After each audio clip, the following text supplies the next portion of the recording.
ہاتھ دھوتے ہوئے کلمے پڑھنے کی کوئی ضرورت نہیں ہوتی کہ ہم مسلمان تھوڑے ہو رہے ہوتے ہیں. یہ تو حمام میں ننگے کھڑے ہو کر بھی کلمہ پڑھتے ہیں، لا الہ الا اللہ لا الہ الا اللہ و انا الیہ راجعون.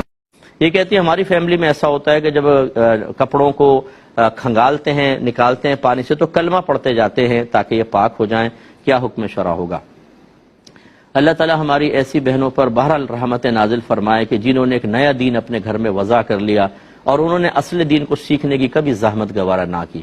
اسی لیے میں گزارش کرتا ہوں، آپ کے بڑے بہت بڑے ہوں گے، بہت اچھے ہیں، اللہ اگر وہ فوت ہوں گے اللہ ان کو جنت الفردوس میں اعلیٰ مقام عطا فرمائے، لیکن گھر کے بڑوں کا ہر کام صحیح ہو یہ ضروری نہیں ہے. ان کے کاموں کو بھی، ان کی سوچ، ان کے نظریات، ان کے اقوال، ان کے عادات و اطوار جو آپ میں سرایت کر کے نسلوں میں جا رہی ہے، اسے ایک دفعہ شریعت پر پیش کرنا ضروری ہوتا ہے. کپڑوں کی پاکی کا یا اسی طرح جنابت اتارنے کا جو غسل ہم کرتے ہیں، ناپاک ہوتے ہیں، اس کا کلمہ پڑھنے سے کوئی تعلق نہیں ہے ہی نہیں کوئی تعلق. کلمہ پڑھنے سے کیا ہوگا؟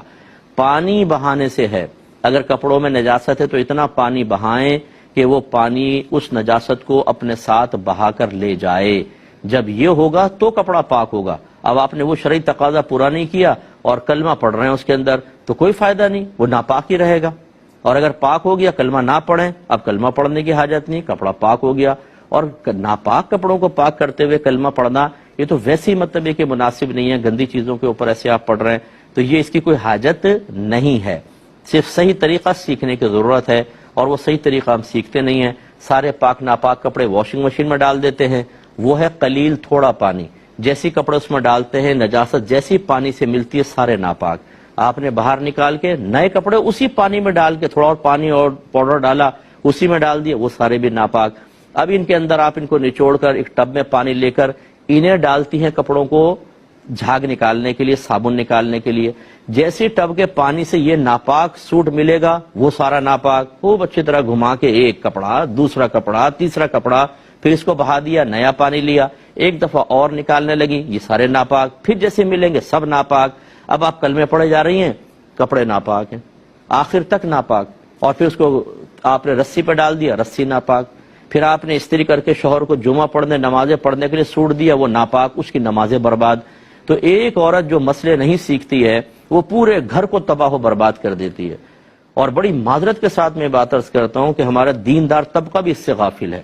جتنے مجھے سن رہے ہیں اس وقت، اگر کوئی نئے عالم بنے ہیں، قاری صاحب ہیں، کوئی نعت خان صاحب ہیں، دیگر لوگ ہیں، اپنے گھر کی خواتین سے معلوم کریں کہ تمہیں کپڑا پاک کرنا آتا ہے، طریقہ معلوم کیجیے. آپ ایسا نہ ہو کہ آپ باہر بزرگ ہوں اور گھر کے اندر گھر والے ناپاک طریقے سے کپڑے کو پاک کرنے کی ناکام کوششیں کر رہے ہوں، اور انہی کپڑوں کو پہن کے آپ واعظ و نصیحت فرما رہے ہیں، جمعے پڑھا رہے ہیں، عیدین پڑھا رہے ہیں، آپ نمازیں پڑھا رہے ہیں، اور نمازیوں کی نمازیں بھی برباد ہو رہی ہیں. اتنا خطرناک مسئلہ ہے یہ. لیکن عمومی طور پر سمجھ نہیں پاتے. اگر میں ایک عالم دین ہوں اور میں غیر عالمہ عورت سے نکاح کر لیتا ہوں تو کیا میری صحبت میں رہ کے وہ خود بخود عالمہ بن جائے گی، یا مجھے سکھانا ہوگا، مجھے پوچھنا ہوگا کہ آپ کو شرعی مسئلے معلوم ہیں کہ نہیں ہیں؟ آپ بھی اس کا فیصلہ کر سکتے ہیں. ڈاکٹر اگر کسی عورت سے نکاح کر لے تو وہ بھی ڈاکٹر ہو جائے گی. پی ایچ ڈی والا کسی لڑکی سے نکاح کر لے تو وہ خود بخود پی ایچ ڈی ہو جائے گی. ایسا تو نہیں ہو سکتا، سکھانا ہی پڑتا ہے. اس چیز کو سمجھنے کی بہت ضرورت ہے. باطن کے میل کو دور کرنے کے لیے، غیر مسلموں کو اسلام میں داخل کرنے کے لیے تو بہت ہی مفید ایک جملہ ہے. لیکن اسی کلمہ پاک کو آپ تصور کریں، ایک بندہ بیت الخلاء میں ہے جہاں وہ بے لباس ہے، جہاں گندگی ہے، وہ گندگی کا مقام ہے.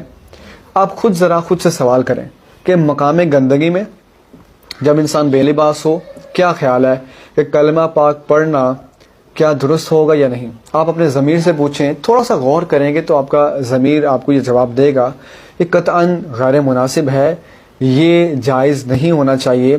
ہو کلمہ پاک پھر بیت الخلاء ہو، یہ میچ کوئی سمجھ نہیں آتا ہے. لوگ کہتے ہیں ہم نے تو اپنے بڑے بوڑھوں سے سنا ہے، شروع سے پڑھتے آتے ہیں. پھر بعض لوگوں کو جب بتایا جاتا ہے کہ کلمہ پاک پڑھنا وہاں پر کوئی ضروری نہیں ہے تو وہ تعجب کا شکار ہو جاتے ہیں، کہتے ہیں پاک ہونے کے لیے کلمہ پاک پڑھنا ضروری نہیں ہے.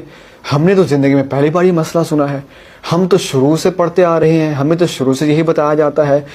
غسل کرتے ہوئے کلمہ پڑھتے ہیں، استنجا کے بعد ہاتھ دھوتے ہیں کلمہ پڑھتے ہیں، کپڑوں کو دھوتے ہوئے کلمہ پڑھتے ہیں، کوئی چیز جیسے ناپاک پانی میں گر جائے اس کو دھوتے ہوئے کلمہ پڑھتے ہیں.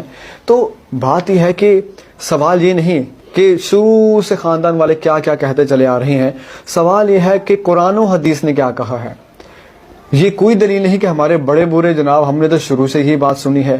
یہ تو ایک طرح سے کفار کا طریقہ رہا ہے کہ جب ان کو کہا جاتا کہ اسلام لے کر آئے تو وہ کہتے ہم نے تو اپنے بڑے بوڑھوں کو دیکھا ہے وہ تو شروع سے ان بتوں کے آگے سجدہ کرتے تھے. تو حضور آپ ہمیں کون سے نئے خدا کی دعوت دے رہے ہیں. تو یہ تو ان کا اعتراض ہے کہ جس کو کاپی کیا جاتا ہے اور ان کا انداز اپنایا جاتا ہے کہ یہ تو ہم نے نیا مسئلہ سن لیا جی. اس لیے علم نہ ہونے کی بنا پر ایسی باتیں کہی جاتی ہیں. اس لیے سب سے پہلی بات اگر غسل کی بات کریں تو غسل کرتے ہوئے انسان پھر بے لباس ہو اور بیت الخلا ہو, یہ بالکل جائز نہیں ہے کہ گندگی کے مقام پر کلمہ پڑھا جائے. دوسری بات, استنجا کے بعد انسان واش روم سے باہر آتا ہے, وہاں اگر ہاتھ دھوتے ہوئے کلمہ پڑھ رہا ہے چلیں وہاں گناہ تو نہیں ہے. اسی طرح کپڑے دھوتے ہوئے انسان یا کوئی بھی چیز پاک کرنے کے گھر سے جب انسان دھو رہا ہے تو اس وقت کلمہ پڑھ رہا ہے, چلیں اس وقت گناہ تو نہیں ہے. پڑھنا اس وقت جائز ہے کیونکہ بیت الخلا نہیں ہے. لیکن یہ بات بالکل ذہن میں رکھیں کہ کسی بھی چیز کو پاک کرنے کے لیے چاہے جسم ہو, کوئی چیز ہو, کوئی لباس ہو, کلمہ پاک پڑھنا شریعت نے کوئی لازم نہیں کیا. اللہ تعالیٰ نے قرآن پاک کے اندر پانی کے بارے میں ارشاد فرمایا وَأَنزَلْنَا مِنَ السَّمَاءِ مَاءً طَهُورًا. اللہ تعالیٰ ارشاد فرماتا ہے ہم نے آسمان سے پانی کو پاک کرنے والا بنا کر اتارا ہے. پانی اٹ سیلف اور بذات خود اتنی پرفیکٹ چیز ہے, اتنی کامل چیز ہے کہ اللہ تعالیٰ نے اس کی تعریف قرآن میں فرمائی کہ ہم نے تو آسمان سے اس کو پاک کرنے والا بنا کر اتارا ہے. یہ طاہر بھی ہے, مطہر بھی ہے, خود بھی پاک ہے اور پاک کر بھی دیتا ہے.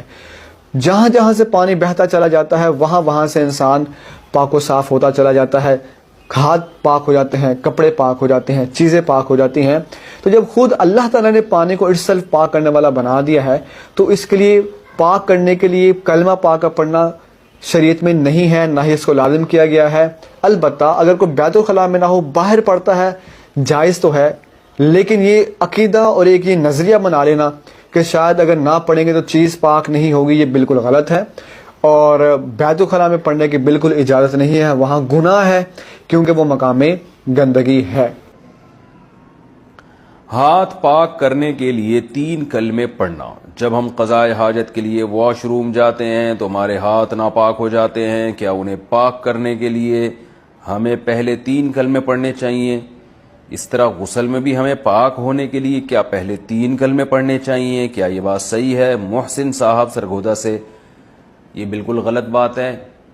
کلمے کا ہاتھ کے پاک ہونے سے کوئی تعلق نہیں ہے. جب آپ واش روم جائیں صابن سے اچھی طرح ہاتھ دھو لیں یا مٹی پہ رگڑ دیں ہاتھ اور پھر دھو لیں تو اس طرح وہ جرمز بھی مر جاتے ہیں, ہاتھ پاک ہو جاتا ہے.